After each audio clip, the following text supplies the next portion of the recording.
Sarah is 60. She has just retired. Her home is paid off. Her portfolio is $920,000. Her planned spending, before taxes and before major surprises, looks manageable. And on paper, her retirement seems early, but not reckless. She is not trying to fund a luxury life. She is trying to fund a normal one. Property taxes, utilities, groceries, auto insurance, routine travel, a small emergency reserve, the kind of retirement many people imagine when they say, "I do not need anything extravagant. I just need stability." But Sarah did not retire into Medicare. She retired into a 5-year gap before Medicare. And that single timing difference may change far more than her first-year budget. It may change her withdrawal rate, her Social Security decision, her portfolio recovery after market declines, and the amount of financial flexibility she still has by age 70, 75, and 80. That is the real question in this episode. Not whether retiring at 60 feels possible, but what retiring at 60 changes over the next 25 years. Because Medicare generally begins at 65 for most people, not 60. And if someone retires before 65 and loses job-based coverage, they often need to bridge those years with other coverage, including marketplace coverage if eligible. So in Sarah's case, the retirement decision is not only a portfolio decision, it is a healthcare bridge decision. And if that bridge is expensive, early retirement can look affordable in year 1 while becoming much more fragile by year 10. Here is the structure we will use.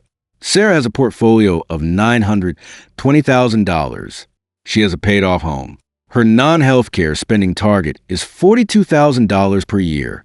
That is the amount she believes she needs to live on comfortably before accounting for the years before Medicare. Now, let us add the missing variable. For ages 60 through 64, Sarah needs to self-fund health coverage.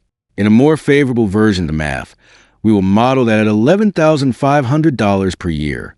In a stress version, we will model it at $18,000 per year. Those are not predictions for every person. They are planning figures designed to test a decision. That means Sarah's real spending need is not $42,000.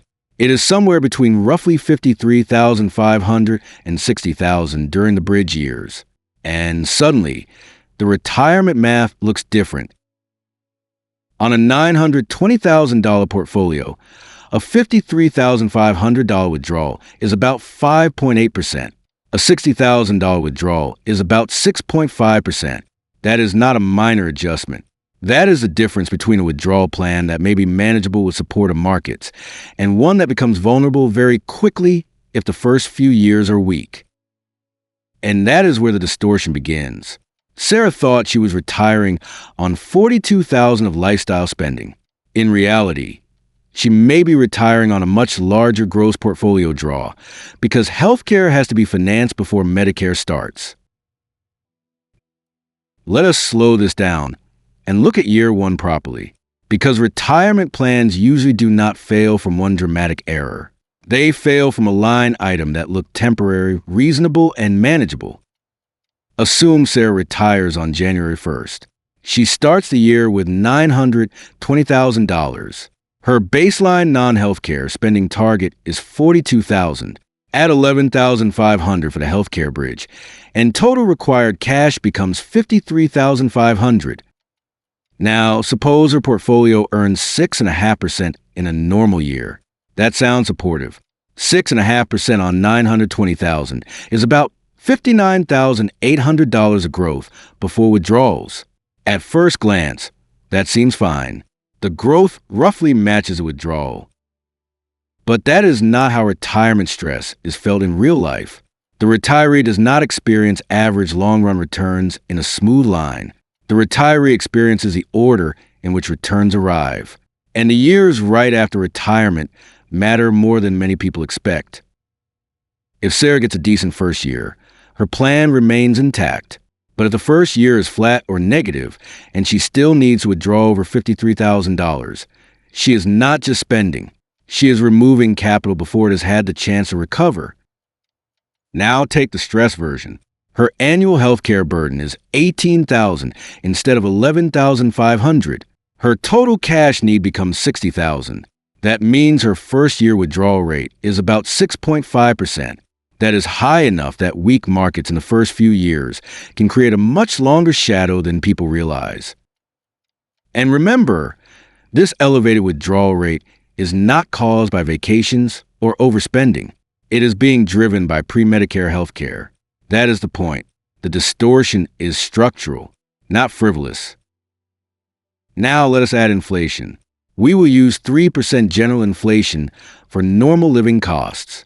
We will use 5.5% healthcare inflation for the bridge costs. Again, these are planning assumptions, not promises. But they matter because healthcare costs do not always rise at the same rate as the rest of the budget. So if Sarah's $42,000 lifestyle budget rises at 3% and her healthcare bridge rises at 5.5%, the gap years do not simply stay expensive. They become more expensive each year she remains outside Medicare. This is why many early retirement plans look clean in a spreadsheet and then begin to bend under real-world timing. Healthcare is not just another category. It can be one of the categories that determines whether the first 5 years are controlled or fragile. If someone retires before 65 and loses employer coverage, the health insurance marketplace can be one way to obtain coverage, and losing job-based coverage can trigger a special enrollment period. Marketplace savings may depend on expected household income, not simply on the assets someone owns. And the premium tax credit is tied to eligibility rules, which means income sourcing can matter in retirement. That matters because Sarah is not just choosing how much to spend. She is also choosing where her cash comes from. Traditional IRA withdrawals, taxable account sales, part-time income if any exists. Each source can interact differently with taxes and premium support. So by the 6-minute mark, the risk becomes clearer. Sarah is not simply retired early. She has chosen a retirement date that requires 5 years of self-financed health coverage before Medicare eligibility begins. And that one decision can force larger early withdrawals at the exact point where sequence risk matters most. Now let us model the first 10 years. This is where retirement decisions start to separate, not in slogans, in outcomes. We will compare two paths. Path 1 is the baseline scenario. Sarah retires at 60. Her bridge healthcare costs come in near the lower end of the modeled range. Markets are not spectacular, but the early years are reasonably stable. Her long-run nominal return assumption remains around 6.5%. Path 2 is the stress scenario. Sarah still retires at 60, but her healthcare costs land closer to the higher end of the modeled range, and the first few market years are weak, not permanently disastrous, just bad enough to create damage when combined with large withdrawals. In the baseline path, the first 5 years are not easy, but they are survivable. By the time Sarah reaches 65 and Medicare begins, the portfolio has absorbed the bridge years without collapsing. At year 10, a reasonable modeled outcome leaves her with roughly $850,000. That number can move up or down depending on returns, but the broad point is stability. In the stress path, the picture changes. The healthcare bridge costs are higher. The first years of returns are weaker, and the withdrawals have to continue because retirement spending does not pause when markets are down. At year 10, Sarah may be closer to $650,000. That is a difference of about $200,000 by year 10. And that difference is not cosmetic. It changes behavior. It changes flexibility. It changes what kind of surprises a retiree can still absorb. A $200,000 gap can decide whether a retiree replaces a car with cash or finances it, whether a roof problem feels inconvenient or threatening, whether travel remains annual or becomes occasional, whether gifting to children or grandchildren remains possible or disappears from the plan. Now add the second major variable, Social Security timing. Sarah can claim at 62, or she can wait until 67. Those are not equal decisions. Claiming earlier brings cash flows sooner, but at a permanently reduced monthly benefit. Waiting can increase the long-term guaranteed income floor. Social Security states that benefits are reduced for early claiming and increased if claiming is delayed after full retirement age, up to age 70. So what happens in practice? If Sarah feels pressure from the healthcare bridge, she may claim at 62 simply to reduce portfolio withdrawals. That can help in the short run, but it may lock in a lower benefit for life.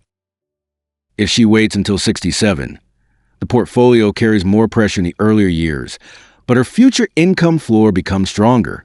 That stronger floor matters later, especially if the portfolio underperforms or healthcare costs continue to rise faster than expected. This is the hidden interaction. The healthcare gap does not stay confined to healthcare. It reaches into the Social Security decision, and the Social Security decision reaches into every later year of retirement. So by year 10, the decision has already changed more than Sarah expected. It has changed her portfolio level. It may have changed your claiming strategy, and it may have changed how secure retirement feels, even if she is technically still doing okay. Now extend the model to year 15, because the real danger in retirement planning is often not the first visible problem. It is the way that first problem compounds. By year 15, the bridge years are over. Sarah has reached 65. Medicare is in place.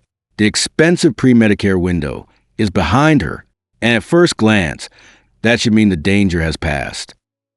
But compounding does not work that way.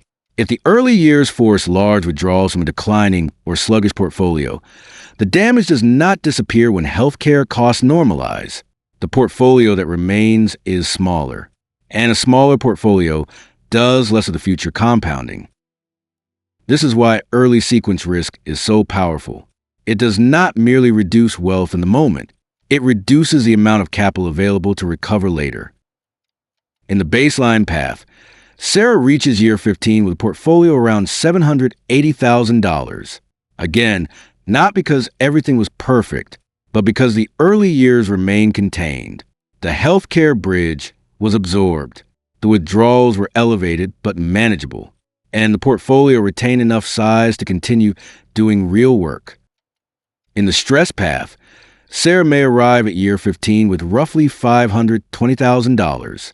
That is now a gap of around $260,000 from the baseline, and the significance of that gap is increasing, not decreasing. Because at 15 years in, Sarah is not a new retiree anymore. She is in the stage where optionality matters. Can she handle rising insurance costs beyond basic Medicare? Can she absorb a major home expense? Can she age in place with modifications if needed? Can she remain generous, or must every extra dollar now be defended? This is also the point where confidence begins to separate from mere solvency. Two retirees can both still be retired. Both can still be paying the bills. And yet, one feels stable while the other feels one bad year away from a forced adjustment. Now here's the reflective question. If retiring before 65 forces larger withdrawals during the most fragile years and may push you toward claiming Social Security sooner than planned, are you actually increasing freedom, or are you moving future pressure into the present? That is not a rhetorical flourish.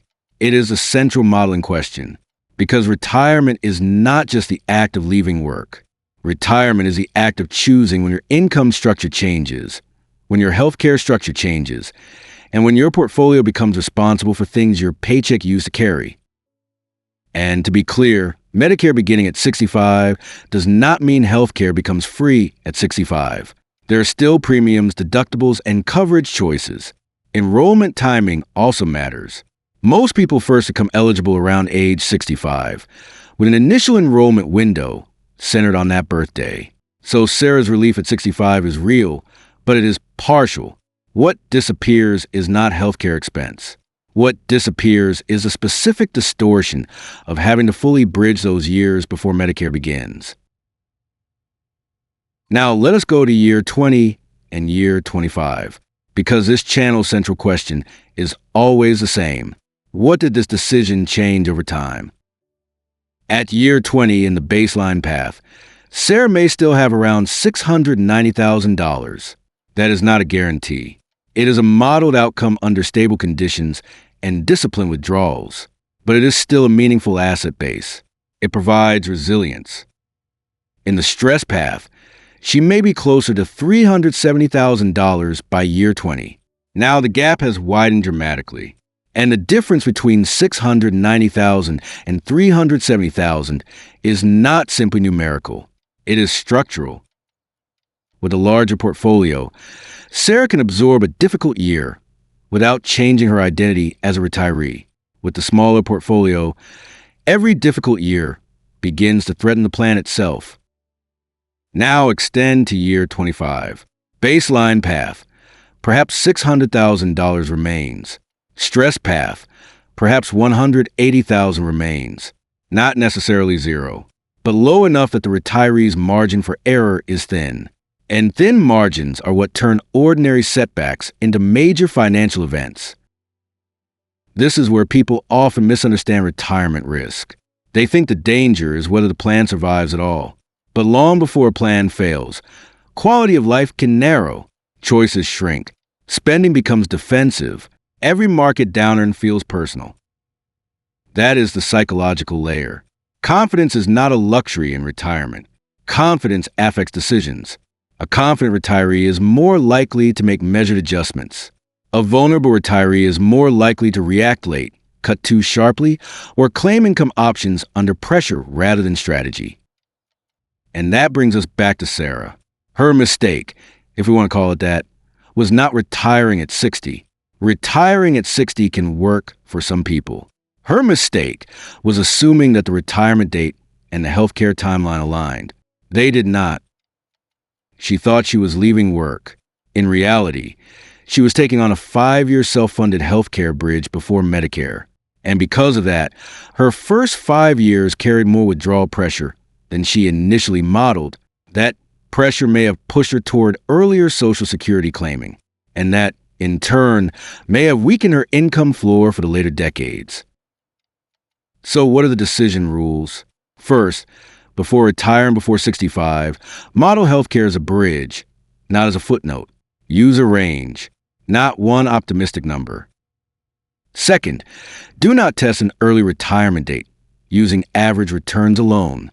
Test a weak first year, then a weak second year, because that is where fragility shows up. Third, evaluate Social Security timing only after the healthcare bridge has been modeled clearly. Do not let a short-term coverage gap quietly force a permanent claiming decision you did not originally want. Fourth, during fragile early years, consider flexible withdrawals rather than defending a fixed spending number at all costs. Small adjustments early can protect much larger outcomes later. Fifth, measure readiness not by asking, "Can I afford year 1?" Measure by asking, "What does this decision do to year 10, year 15, and year 25?" That is the real ledger, not the excitement of retirement day, the long after. So here is the closing question. If retiring at 60 gave you freedom now, but increase your healthcare costs before Medicare and weaken your portfolio by age 75 or 80, would you still call that the better retirement